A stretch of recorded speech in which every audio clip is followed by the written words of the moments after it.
Well, good afternoon, investors. Happy Thanksgiving. It's actually the eve of Thanksgiving Eve, but we're okay with that. This week is Thanksgiving, so I brought the Peanuts gang to the cover slide appropriately and tossed in a little bowl and a little bit of turkey. But my name is Mark Robertson. I am joined here by my dear colleague, Ken Kabula. Good afternoon, Ken. Is it damp and dark in your neck of the woods? It is raining right now, but it's rain that you can really feel when it comes down because we're in the low 30s. So I would not be surprised if before we get much further into the afternoon, I'm going to see snowflakes coming down, or maybe sleet or frozen rain, and that would be even worse. So we'll just have to see how it ends up. It is quite cold here. And we're also joined by our panelists that show up and chime in occasionally. Kim Butcher from Florida. Good afternoon, Kim. I trust that your Thanksgiving preps are proceeding. Are you shopping any place besides Sherwin-Williams and Home Depot? No, no. I actually what gift cards to get. I went now more along the lines I'm shopping at just if anyone didn't know this, Habitat will sometimes take donations. So I got bedroom furniture that was Macy's furniture that they decided they wanted to give to Habitat because, I don't know, there's a scratch on them or something like this, you know. Uh-huh. So I bought bedroom furniture and new leather living room furniture from the Habitat store. So, you know, once a week I have to stop in there to see if anything just pulls me in. There's some awfully good stuff in our local, our Salvation Army version of that we've been to a few times. I don't think Kevin's with it, but Matt is with us from Houston. Good afternoon, Matt. Good afternoon, Mark. I didn't want to just pull the trigger on this, but have we started recording the session today? We did, yeah. Anything you say will and can be used against you. Okay, it doesn't look like it in my panel, but maybe that's true. I did start the recording, so maybe it's a matter of everybody on their own. Although Ken is... Yeah, it says on mine this session is being recorded. Okay. Well, happy Thanksgiving to you guys. As it says in the title line at the bottom, we are thankful for what we have seen in the small companies, the faster growing companies, the Russell 2000. We're going to spend some time talking about that. And a few weeks ago, we had talked about the notion of comparing the performance between the Better Investing Top 100, the Bivio Index of Club Holdings, and the Manifest 40. So we're going to tackle that also. And then we had a very specific request to talk about what I am declaring to be my most annoying and frustrating miscreant, Clearfield. I regret bringing it to the round table, Mark. Okay. And trust me, your regret is you are not alone. All right, so let's go ahead and get underway with those thoughts in mind. And Matt, this one is for you. This didn't come from you, but one of our other subscribers sent along a note that Portillo's is coming to your neighborhood. I think you had already acknowledged that, but it's now official with pictures. Well, we say neighborhood. Katie, so I'm at 11 o'clock on the Houston dial. Katie is at 7 o'clock. It's probably an hour and a half drive, and it's not quite all the way across Houston. Well, since Kevin's not here, I'll point out that an hour and a half is nothing when it comes to going to Portillo's. I didn't say it wouldn't be worth it. I do get that way. There's a significant number of Houston chapter directors and model club members that are down there. Okay, well, this is our weekly reminder that Portillo's is not a sponsor of this session, but they should be. All right. Here's a quick look at our boilerplate standard disclaimer. Everything that we talk about here is intended to be educational and a demonstration or an illustration of philosophies, methods, and techniques championed by the modern investment club movement. Virtually everybody in the room is either a member or is in some way affiliated with clubs or the national umbrella network of volunteers. And we just think that there have been a lot of wonderful lessons which we are thankful for, that now are 8 decades in the making. So we're basically trying to throw some of those out and explore them and share them. Anything you'd like to add to that, Ken? Nope. We spent too much time on this slide, so let's move to the next one, okay? If you need anything out there, our 2 email addresses are down at the bottom of the page. All right. So here is a look at some of that revival that's happened. This one doesn't do it justice. On the far right-hand side, you can see that those black bars, and it's actually yellow because I took the picture during the day, there has been a fairly decent snapback in the Russell 2000. And that benefits a number of us. We're going to talk a little bit more about smaller companies, but we do like to find promising companies in the Russell 2000 and assume ownership where it makes sense to do so for as long as it makes sense to do so. So this is just a reminder, and I think JC's got it right too. His reminder is that this type of action is pretty normal. Your thoughts, Ken? I agree, Mark, that well, you know, we've talked before about the Russell 2000 being an extremely broad index. We've talked before about the difference between small company and small cap company, and we'll bring some of those points up again. But I think you still have to focus. If you want to invest in small companies, you have to focus on high quality and you have to focus on earnings. It's as simple as that. They have to earn something and they have to be consistent, growing in their sales. Every time you say that, I hear the Led Zeppelin song, The Song Remains the Same, in the background. Yep, So, yep. Very much so. Well, here is that slide, Ken. The Russell 2000. And this is just, it's a rather blunt reminder of the reality on the right, that small cap is not necessarily small company. And frankly, and I'll be kind because it's Thanksgiving, Wall Street doesn't get this right very often. Small caps can actually include some pretty badly damaged merchandise. And like Ken just said, if you go shopping there, you have to shop using some of the same aspirations and characteristics for quality, etc. And I think this slide really does capture that. Yeah, there is a lot of garbage in the Russell 2000. There's just no getting around it. But it's small cap garbage as opposed to necessarily small company garbage. And we've given pretty good guidelines on what we think constitutes a really good small company. We think that, you know, you probably should hold sales somewhere under 2 billion, 2.5 billion. You probably should hold the rate of sales growth somewhere greater than 12%. And when you can have those two things happening over a reasonable period of time, then you've found yourself a small company that might be investable. We've also talked about this rocket launch idea, and it's an intriguing idea, but it's not a place where you put all of your eggs. It's a place where you put a little tiny piece of your portfolio, you know, 1, 2, 3% of your portfolio. And it has a name. It's called speculation when you do that. Absolutely.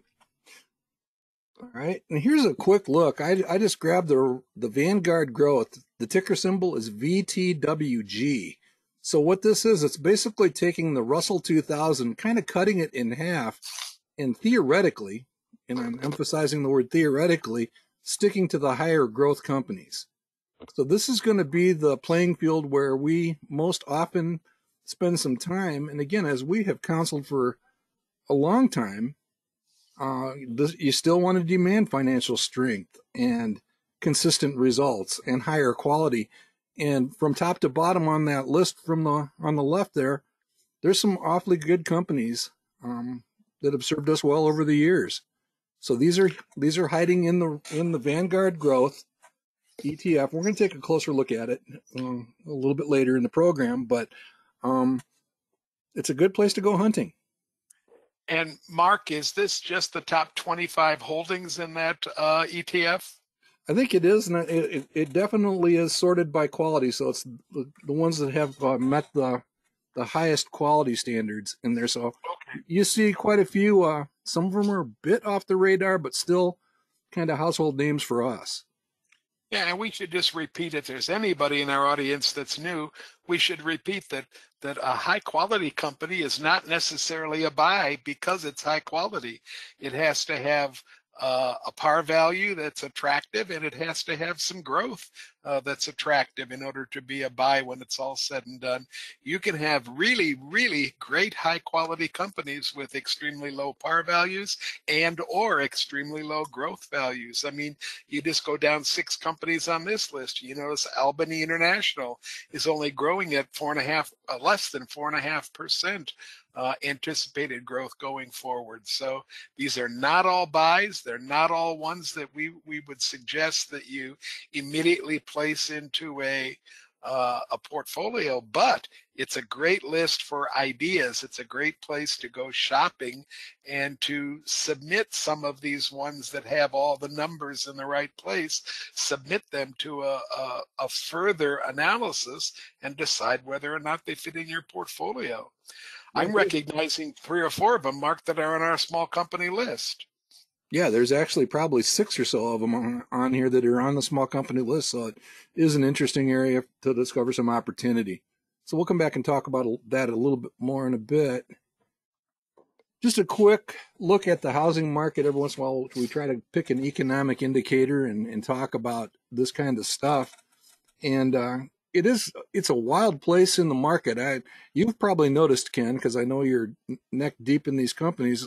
I think the home builders are up like 18% in the last couple of weeks collectively. So once again, you're buying dinner. We had a revival meeting at our investment club last night, our large investment club that bailed out of MI Homes about 10 months ago, only to find that it had gone up about 90% since we bailed out. So we had a revival meeting at the thing, and we were emphasizing this idea of, everybody, we have to remind ourselves that it's buy low, sell high, not buy high, sell low. So we're getting that across again, going back to basics. But yes, the homeowners are doing really quite well.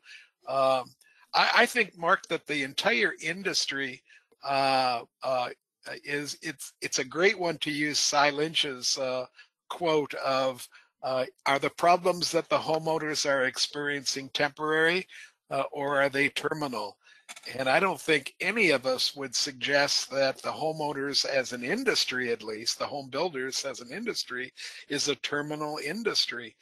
There might be some weak players within that industry, but for the most part, there's demand everywhere you look in almost every section of the country, even in places in the, quote, Rust Belt, unquote. There are places where the demand is high. And I put the graph there on the left in here because this is just an example of some chart crime or bad sample taking. And an example of, and I used to be in that chair, the editor writing a headline that doesn't necessarily agree with the content in the article. And if you look at some of the graphics in this presentation, they use just a few months to say that we're at an all-time high in the market. And I think the slide pretty clearly shows there have been times in the past, distant past, when there were more. And then the other thing that doesn't make any sense here is I think they were kind of twisting around to try to make a point. Many of us in the audience we're almost there. I know many of you are already there. Own your home outright. And and the ones that don't, they've refinanced when rates were low. So it's not exactly Armageddon out there when it comes to this kind of stuff. So just kind of weird. I'm not sure that the headline matches up with anything, nor does the subtitle. So just kind of a weird thing. And then last but not least, just a quick reminder, be careful what you watch and what you glean out there. Our friend Stephen Graham was... He, by the way, he's the father of the dartboard monkey for the groundhog contest. He ran a number of shows that featured the monkey. That's him on the right next to Jesse Waters. And he actually did a session fairly recently where he talked about how they invited him to basically make the case that the problem was all due to Wall Street, and I'm quoting, Wall Street buying up all of the residential opportunities out there. And when his response was, well, first of all, that's not true. When you look at the facts, Fox had a little bit of trouble with that. So it's just a quick reminder. I've experienced it with the media. I've been in the media. I mean, sometimes when you do not support their narrative with facts or contradict the narrative that they want with facts, it can create an uncomfortable situation. Well, I think as long as we view a lot of these business channels as much entertainment as it is information, I think we can read between the lines most of the time and do some thinking for ourselves. I mean, filling 24 hours of airtime with anything, heck, Mark, filling 1 hour of bull session just one time a week with anything sometimes is not the easiest thing for us to do. So filling every single hour that they're on is not something that I'd want to be in charge of. And they do a lot of odd things and call for a lot of odd conclusions. And I just like the fact that I can sit there for 3 hours in a row, watch CNBC, and get every single side of almost every single major argument being argued by somebody at one of the points during that 3-hour period. So yeah. I especially like the conversation revolving around Altman today and yesterday. All the theories about what's going on with AI and Microsoft and why he was taken out of the CEO job at C3 AI? Is that the name of the company? That's one of them. Yeah. Yeah, one of them. But it's amazingly good entertainment, Mark. It really is. And the one on the right, Matt Spielman has done a number of things with just pointing out that we've seen things like this before. The cost to buy is heralded as being unlike anything we've ever seen before. And I would argue, looking at that chart, that we've had similar, maybe not quite the same order of magnitude, but you put it on a log scale, I'll bet you it is the same order of magnitude as in the past. So, I mean, the challenges facing the home builders and people trying to buy houses, we've seen this movie before. Would you agree, Matt? Yeah, very much so. When you were talking about the last slide and whether this is all time or not, that reminds me, brought up a number of times in the past weeks, is same thing I said about interest rates, right? Mm-hmm. People who believe that we're, some number of standard deviations away from where regular interest rates should be, where we're probably closer than we've been in the last 10 years. They should. We should be having a disclaimer that says "in my lifetime," because most of these folks that are making these cases are in their late 30s, early 40s, mid 40s. They can't remember a time when interest rates were where we can remember, us geezers. Wear that title with pride. Yeah. Kim had a thought? Yeah, my thought is I'd like to ask each one of you. I'll tell you that when I got my first mortgage, it was like at 14%, and I thought that was fine. You know what? I was getting house.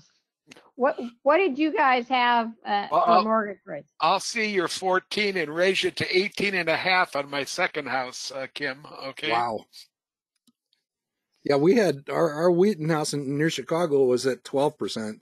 And that was actually attractive compared to what it had been at the time. This would have been early 1980s. See, that's my first house was 1996, and it was indeed 8%. And was thrilled. I moved in 2000, moved house for work, and was thrilled to get it down to 6%. Thought that was a great bargain. My first house was in 1973, and it was at 9% at that point. And then it very quickly began to balloon.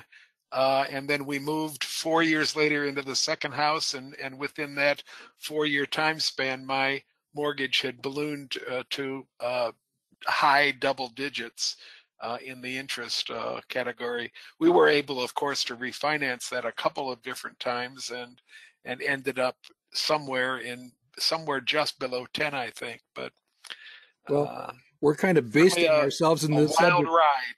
Yeah. I'll continue to base with just one more anecdote. I can remember mom and dad's mortgage from the early 1960s being at 5%, and their monthly mortgage payment was like $60. And I'm laughing so much because I have the same memories of my parents, Mark, yeah, and they bought their first house for $5,200. yeah, I mean, yep. come on, a 4-bedroom in the suburbs for $5,200. So Interesting stuff. Times changed and perspective matters. Well, here is our look at perspectives for this week. A couple of things. Fastenal did climb back up the list to join the top 7. We're going to talk more about those top 7 in a minute, with a little bit of emphasis on Cognizant and Fastenal as we go. I did make our correction, humbling us a little bit, Ken, to put our best small companies up to date. So we do continue to truck along at about a 3% advantage to the market, but that used to be much higher. And embedded in this presentation are a couple of other things. First of all, the Bivio Club Index does check in with a approximately 2% performance advantage for relative return. That's how much they're beating the market by. The Manifest 40 checks in pretty well, and the Better Investing Top 100 kind of mysteriously checks in at that minus 0.5, but I think that's got a lot to do with some of the dynamics of the recent marketplace. And then there's kind of a point on here, Ken, that I found interesting. Keep in mind that our fund coverage emphasizes predominantly equity funds, and that's kind of an interesting number, that -3 when you look at all of them in aggregate. So if you're out there and investing and you're coming in at that 8% level, a couple percentage points below the market, keep your nose down and just keep trying to do better. It doesn't surprise me, Mark. When we talk to our friends throughout the country and we visit chapters and clubs all over the country, I very rarely hear anybody telling me good things about mutual funds that they've owned in the past. Very rarely do I hear that they've found a fund that has even been able to match the index funds, let alone beat the index funds. So they are fairly rare. Yep. I think we point to 40 of the 600 actually beating the market. So, wild stuff. So with that in mind, we want to take a closer look at these 3 composites or aggregates. The one on the left is the Bivio top. It's the top 40 of their 50. And you can see there's a whole lot of similarity at the top of these lists. The one down the middle is the Manifest 40 most widely followed companies. And then the top 40 companies in the Better Investing Top 100. And I guess I'll just stand back and keep looking. I think every time I look at this page, I see something else. What are your thoughts, Ken? Well, first of all, I like the consistency of the 3 lists. They're not as different as you might expect them to be, but within that, I do notice that Manifest has included some names that are on neither one of the other 2 lists. I think that what's even more telling will be the next slide, Mark, when you start to compare some overall characteristics of these top 40s. Yeah, I noticed that, and I can't help but wonder, because I know how prevalent Cognizant technology is in the Better Investing community. It didn't make the top 40. I think it checks in at like 67th, but it's interesting that Cognizant's not there, and Cognizant is also not in the Bivio top 100 or top 50. So kind of interesting. When I was doing work on model club portfolios about 5 or 6 years ago, Mark, I was amazed to find that Cognizant was in every single model club portfolio Yes. that was submitted to me to study. Now that's probably changed a little bit. Cognizant has gone through a couple of rough patches in the last 5 or 6 years, but still, as a holding, I've continued to hold it in my own personal portfolios, and it belongs in a couple of the clubs that I belong to in those portfolios as well. It is kind of fun to look over the lists. You can see there is a lot of similarity up at the top, but there are a few differences. McDonald's showing up on the 2 lists on the outside. It's not on ours. It's it's just kind of fun to look at some of the intricacies. The one other one, and I blame Matt for this one, he's posted so much about Air Lease at Manifest Investing that some people have had some pretty good experiences there. TJX also goes way back in the roundtable days, and that's not on either of the other two lists. Yeah, Air Lease is just we were discussing Air Lease last night again, and it's just a really nice stock to hold. One of the big surprises to me, Mark, is the difference between Better Investing and Bivio in Walt Disney. I mean, Better Investing puts it up there in the top 10 at number, what's that, 6? Yep. But it's way down at 20 in the Bivio list right here. A real difference of opinion on where Disney belongs and how many people own that particular stock. And it's been declining on our list. I kind of expect it to fall off the list, and that kind of leads us to the next slide. Again, I would encourage the audience just to take a look. Did Matt have a comment or? Yeah. One question mark, and maybe this might explain a little bit of the difference.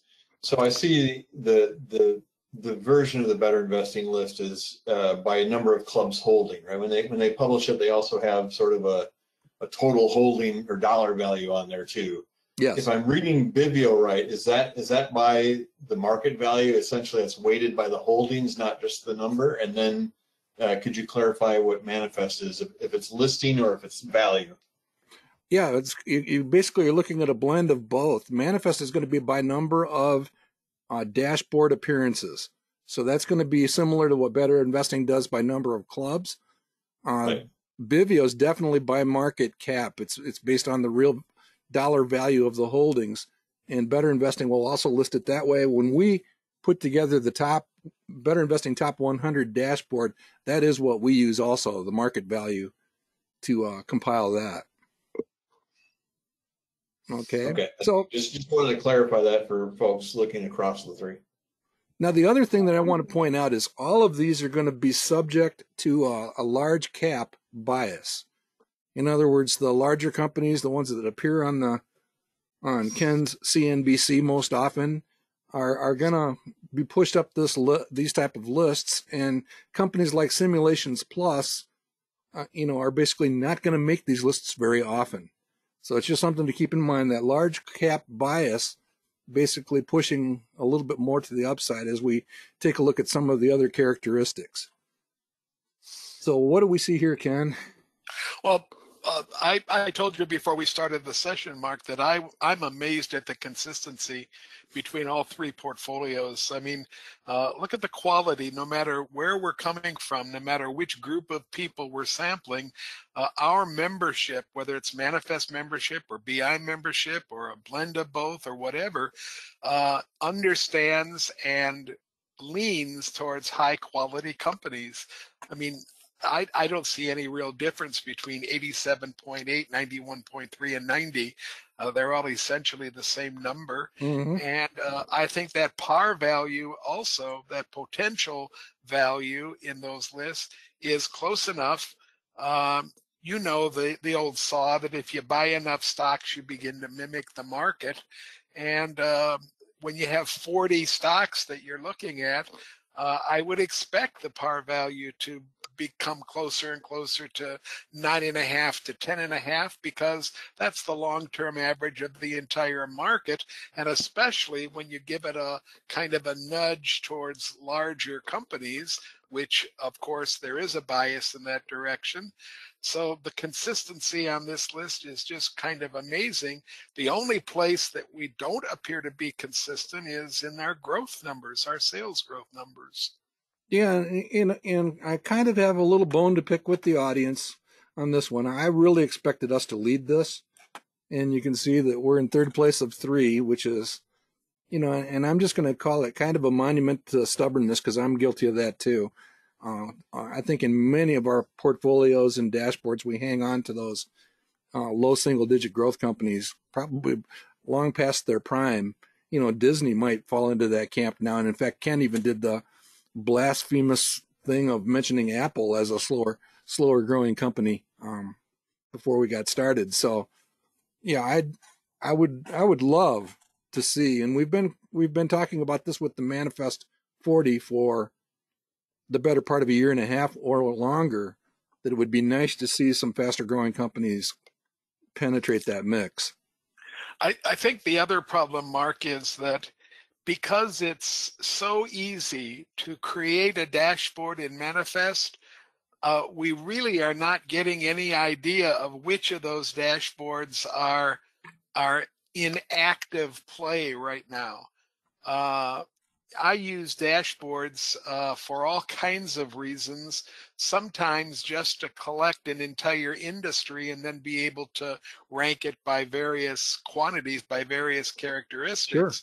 So we have a lot of dashboards in the Manifest universe that probably are not portfolio dashboards. They're being used for some completely different reason. Meanwhile, when we're looking at data coming directly from the accounting software, we are looking at dashboards that for the most part are companies that people actually do own. Maybe I can get Kurt to cheat on it for a little bit for us. We'll see. All right, here we go. Here's a closer look. I never look at sector diversification, but it's kind of interesting here. I would argue that these are largely the same, at least in terms of their technology components. But I do find it interesting that our stocks have more healthcare stocks than either of the two, especially this one, and a little more discretionary creeping over for either the BI or the bivio. So just kind of interesting that we seem to favor healthcare. And again, many of the healthcare, including the medical device companies and some of the diagnostic companies, have been a little lackluster here over the last year or so. Maybe that's why we're pursuing them. Anything on this page ring with you? No, I don't know how valuable this particular sector diversification is when you're looking at the kinds of samples that we have. But again, I think that I just don't know how valuable this is. I like much better the comparisons on the slide before. I think they're telling us, and I think this tells us a little bit too, Mark, that we're not seeing a lot of the faster growing companies on the Manifest dashboards. And again, I'm wondering if a lot of that has to do with the fact that you're sampling so many different dashboards that are created for so many different reasons. Could be. I just kind of wonder, but this is slightly annoying. We'll see if it changes over time, but it is fascinating to see. Again, the top performing of these three are these guys, and they're pretty much sticking to the diversification guidelines fairly well. So I would like to see some smaller companies penetrate that Manifest 40. So get out there when you start your next investment club meeting, say, what small companies should we be looking at tonight? And you can blame George Nicholson.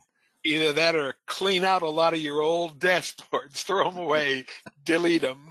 Especially if they're large cap dashboards. All right, so one of the things I thought we would do, and I haven't discussed this with you, Ken, is over the next several weeks, this is almost going to be a rekindling of what we do for Halloween. Again, I still think the January effect is real. And with our weekly updates, I just want to dig in a little bit more and take a look for opportunity amongst the Russell 2000 growth holdings.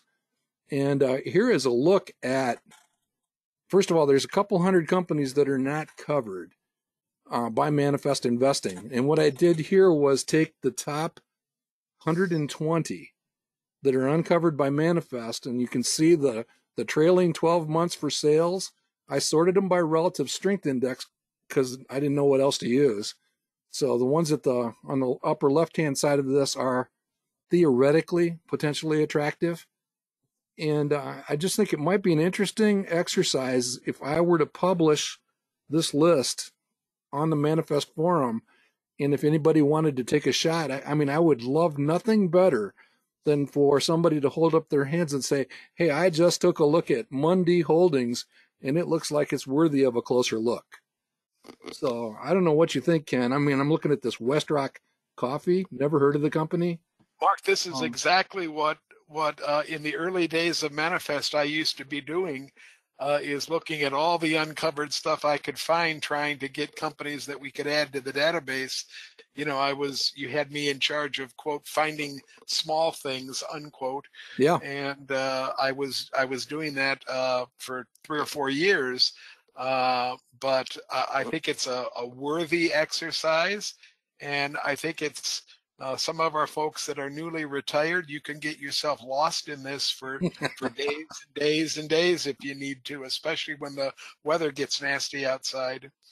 And I will tell you that I did some of the work for you. I got rid of anybody that did not have any trailing 12-month revenues because I knew that gives Ken, he breaks down in hives when we talk about those kind of companies. But there are some really small ones here too. Here's a $4 million company, this Atera Bio, but there's some pretty good sized companies here. So as I looked over this list, I also threw out a bunch of companies that had anywhere from 6 to 12 billion in sales. And those would qualify as some of the small cap, in many cases, distressed merchandise club. And so those have also been discarded just for being too big. But again, Ken and I, and for that matter, the entire Manifest community, would love to see a post from any of you out there saying, hey, I looked at this one. It looks pretty interesting. And let's just see what happens.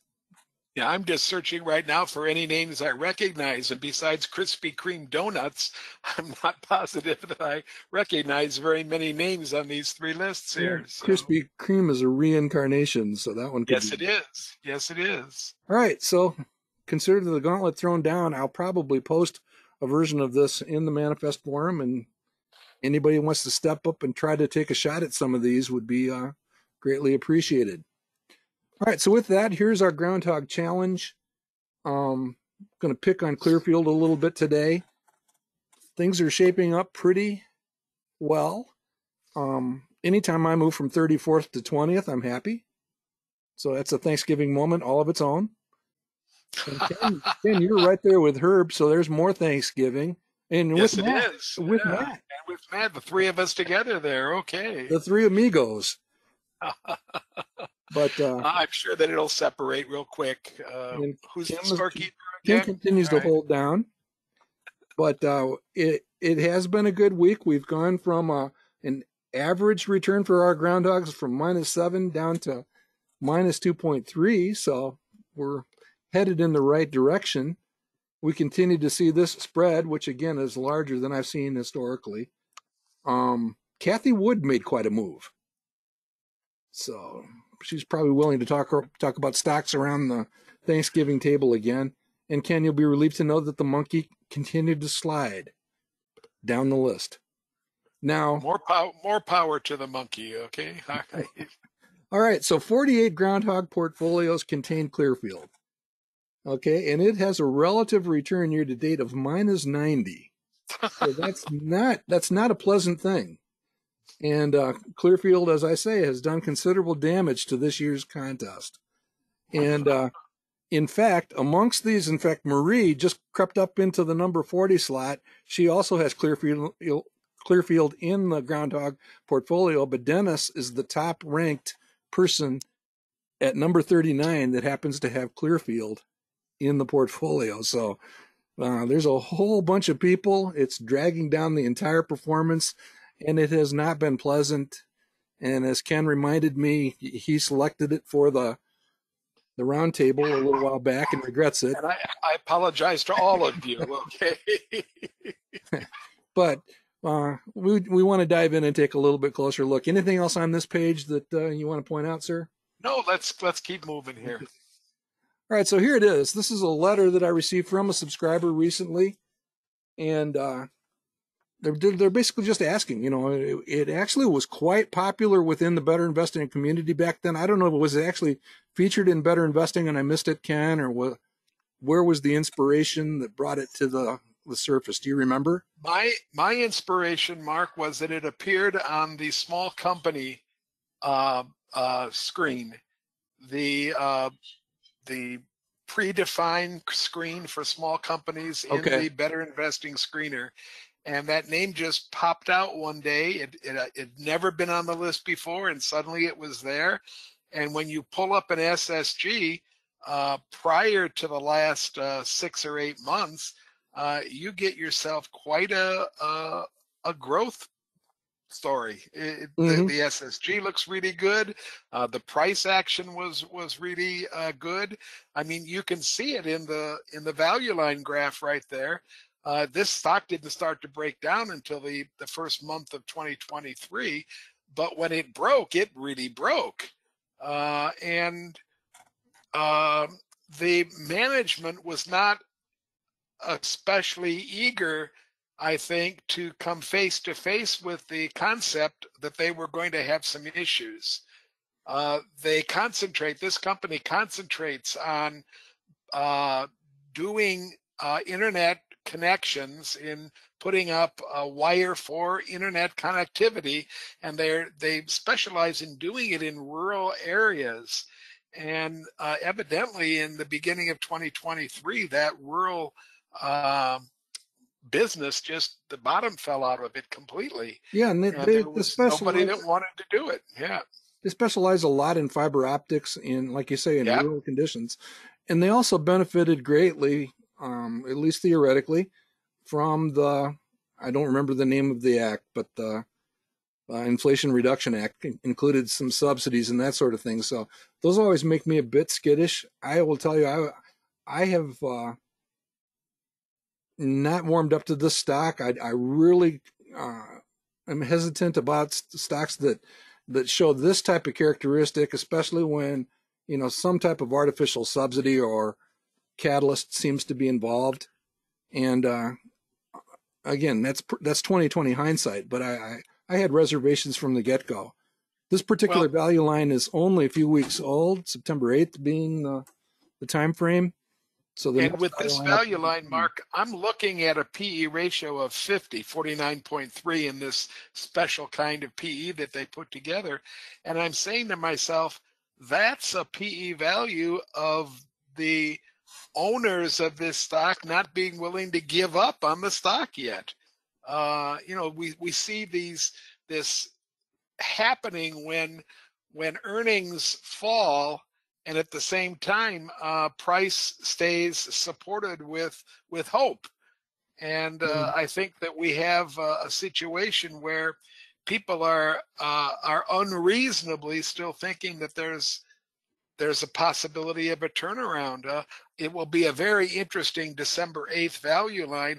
I was extremely surprised, Mark, when I presented this to the roundtable, that there was a regular value line on this company. Yep. It seemed to be way too small for it to be covered in a regular value line, and yet it was. Yeah, so one of the things I wanted to point out here, this is from that September 8th value line, and you can see a bit of a drop-off in the 2023 and 2024 numbers, even on value line. But this is as of just a month ago, basically, or a little, I'll call it 2 months ago. You still had this fairly decent picture for earnings in the future. Yeah, they hit a speed bump or whatever, but you have this $3 sitting out here, big and bold. And it will be very interesting to see what the December 8th, it'll actually be available on December 1st, and it will be probably the first one I look at next Friday. It'll be interesting to see what happens to these. I searched high and deep for any type of a supplementary report or a breakdown in conditions. Nothing in the interim. So this is the most recent information from Value Line. All right. I will say, Mark, me, Mark, about this value line is when I look at it, the number of common shares outstanding increased 25%. Yeah, they actually bought a relatively small acquisition, but yeah, it did jump the shares a little bit. They bought a company in the middle of this surge in business that they had post-pandemic. They went out and in attempting to take care of some of their inventory issues, they bought a company in Finland. And that's got something to do with it. So, yeah, it's It's an interesting situation. Here's a look at, again, a little bit more current information from the analysts. And the current information from the analysts, and this is relatively new, it hasn't been there forever, the analysts have dropped down below zero for 2023 earnings.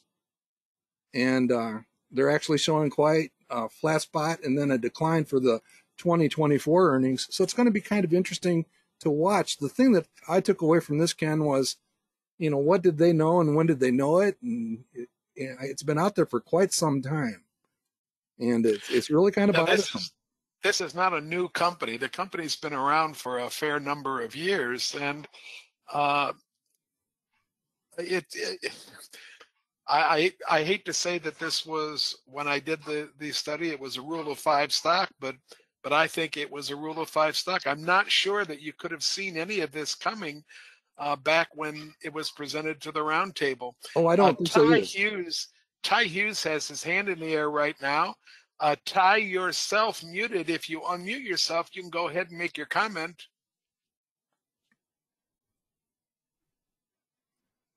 And then the other thing I'd point out while Hugh or Ty unmutes himself, the earnings per share out there in the 3 to 5 year forecast continues to be at 3.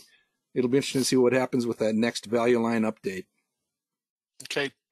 Ty, I'm going to assume that's an inadvertent hand. I don't see you unmuting yourself to talk, so I'm going to take your hand down. Ken, he does have a comment in the question box too. Okay, let's look and see if there it is. Okay. He's indicating, Mark, that the federal funding for rural broadband has been delayed and the internet providers have delayed capital investments. Nonetheless, Clearfield is an excellent company and it may still have its day. Okay, that's fair enough. Ty says he can't unmute, and yet I'm getting the signal that you're muted on your end, Ty, so I don't know what to say. Raise your hand again and I'll try to unmute you, Ty, if you will. Raise your hand, hit that button so I get a signal here. Thank you.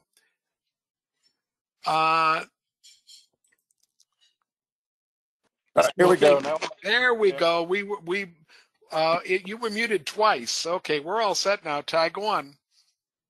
So we took a hard look at this at our investment club about 2 weeks ago in the DC chapter, and I've been tracking this stock for a long time. It's a great little company. It's Minneapolis-based, woman CEO with very deep industry experience. They're very well managed, and so my assessment is what happened is there was during the pandemic, folks thought there would be a big rollout of broadband internet. Congress appropriated funding. And from what I can gather, the delay, partly by the federal government, who insisted on very elaborate proposals and investment shares in rolling out this broadband.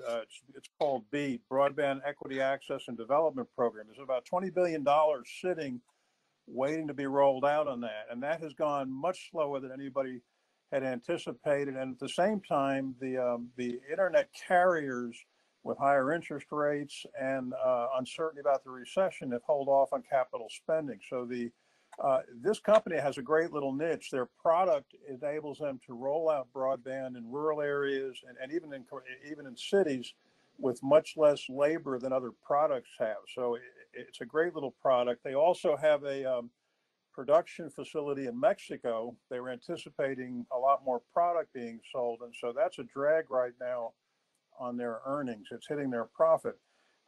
The best estimate that we can figure after discussing it, it's going to be the second half of 2024 or 2025 before Clearfield, I think, gets a lot of the benefit from the broadband rollout program.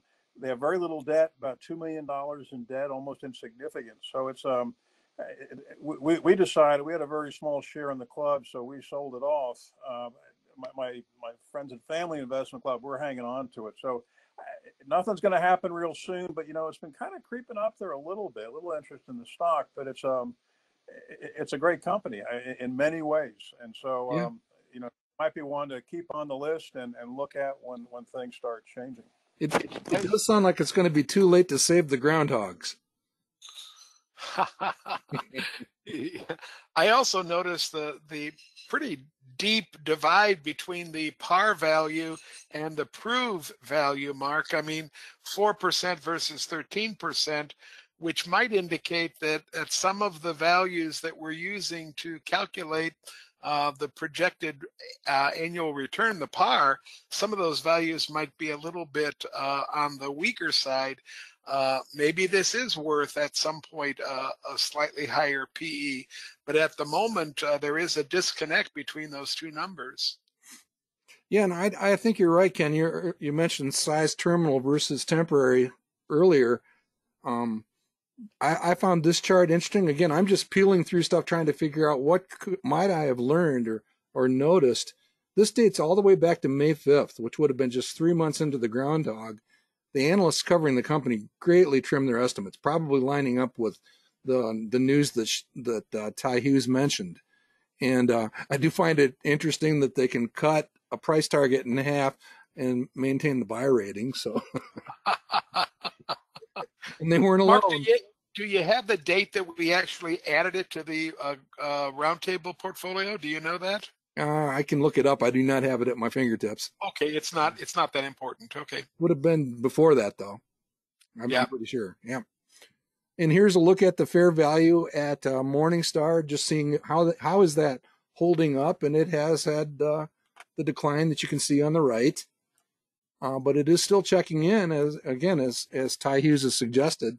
That's a pretty good number if the company does get through its current operating challenges and the government mails the checks that they're supposed to. So interesting stuff. And then one last thing, again, this is hindsight, but I think it's something that we might keep in mind anytime you're investing in a company like this. First of all, this is going to be large cap dominated too, but what you're looking at here are the super investors that have established track records over the long term. And the names are all there on the left. You've seen their names before. Not a single one of these has Clearfield in their portfolios. It even extends beyond their top 10 holdings. And so it's interesting that none of them do. To back up what you and Ty have had to say, it would be very interesting if suddenly many of these people began open to position or accumulated shares going forward. If you want to check out this information, you can do it right here. This is a site that our dear friend Kim has talked about in the past, Dataroma, at some of her presentations. So again, I just find it interesting that not a single one of these guys is there. All right, any closing thoughts on that, Ken? No, but it's fascinating that we can find a company like this that has all the right characteristics, and yet it's still not going to do what it's supposed to do. The rule of 5 lives. Yep, and I do think it'll be fascinating to see where those value line estimates go on December 1st. Speaking of value line, most of you here are aware of this, but they do a podcast or a webcast once a month where they talk about one stock to buy. You can find this page by going to YouTube and searching on Value Line One Stock to Buy, and we've been kind of following along with them. And they've done fairly well, but it's slipped a little bit here lately. Their stock for November is Baxter, a company that I've always found kind of interesting. And there are the selections over the last 15 months or so. So you might consider adding that to your things that you like to watch. I like to listen to the actual Value Line analysts, put a voice to the face or a voice to the name that you see on the pages. If I had a criticism, it would be here. And it never stops. Anytime you're dealing with a low growth forecast, you're setting yourself up for weaker performance in general, with a few exceptions. I would point out that these double-digit entries here also align with the best performances on the right, with one exception. That's not coincidence, and it's not an accident, in our opinion. Anything here, Ken? I only have one of them in a portfolio in a club, and it's Fleet Course. So I agree with you. You got to look for certain characteristics. We've talked about them ad nauseum. So that's all I need to say. Yep. Growth and quality matter. It's that simple. Yeah. All right. Here's your reminder that we do archive all of these presentations on YouTube on the Manifest Investing page, so you can go there and check them out. Ty, your presentation is still on the page, on the top 8, so you can go ahead and catch that. And here is our image for Happy Turkey Day. I actually took this picture. I think it's professional photographer quality, Ken. I have this in my backyard every day, so I got 8 or 10 of them.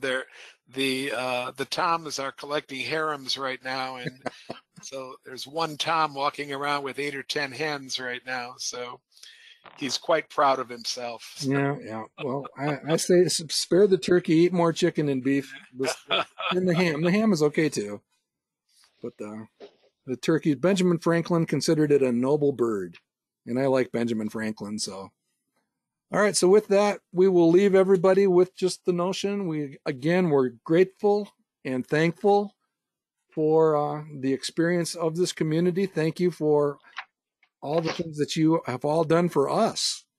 And we really do believe that successful investing is something that you can bring to life, and it's more fun with friends. Ken, your closing thoughts? I think you said it all, Mark. Okay. All right.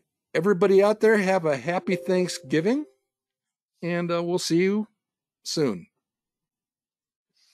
Happy Thanksgiving. Gobble, gobble. Have a great Thanksgiving, everyone.